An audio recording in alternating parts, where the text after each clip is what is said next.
Bank of India की हजारीबाग बाजार शाखा में वरिष्ठ शाखा प्रबंधक विपिन कुमार गुप्ता की अध्यक्षता में ग्राहक जागरूकता बैठक का आयोजन किया गया। कार्यक्रम का उद्देश्य ग्राहकों, छोटे व्यवसायियों और स्थानीय नागरिकों को केंद्र सरकार की जन कल्याणकारी योजनाओं तथा सुरक्षित डिजिटल बैंकिंग सेवाओं की जानकारी देना था।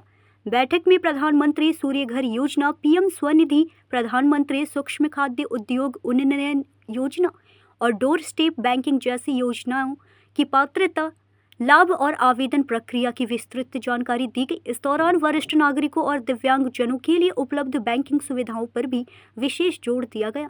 कार्यक्रम में ग्राहकों की बैंकिंग और ऋण संबंधी समस्याओं को सुनकर कई मामलों का मौके पर ही समाधान किया गया। बैठक में बैंक अधिकारी, कर्मचारी, ग्राहक और स्थानीय व्यवसायी बड़ी संख्या में उपस्थित रहे। रिपोर्ट से संजय लाल विश्वकर्मा। आइए जानते हैं कांग्रेस के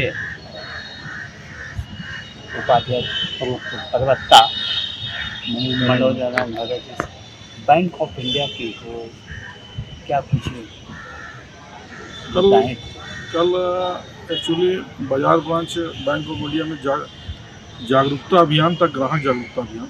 उसी क्रम में हम लोग को बुलाया गया था। उसी सिलसिले में हम लोग बैंक परिसर पर गए थे और उन्होंने जो सरकारी योजनाओं के बारे में लोगों को जागरूक करने का, ग्राहक को जागरूक करने का प्रयास किया और उन्होंने अपनी जो उनके पास योजनाएं चल रही हैं उसकी जानकारी उन्होंने ग्राहकों को प्रदान की। ग्राहकों को क्या लगा कि कैसे वो जो ऋण में का जो देने की या किसी और कई तरह का और बैंक के द्वारा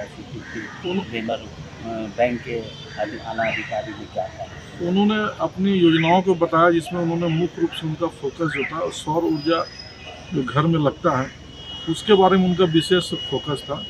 उस योजना का लाभ लेने से जो अभी बिजली का खपत है उसमें आपको कम से कम उसका घर लाभ मिलेगा और उसमें सरकार के द्वारा सब्सिडी भी प्रदान किया गया। उस सब्सिडी का लाभ भी आपको मिलेगा। मेरा नाम मनोज नारायण भगत, हजारीबाग जिला कांग्रेस कमेटी के प्रवक्ता। हजारीबाग से संजय लाल विश्वकर्मा की रिपोर्ट।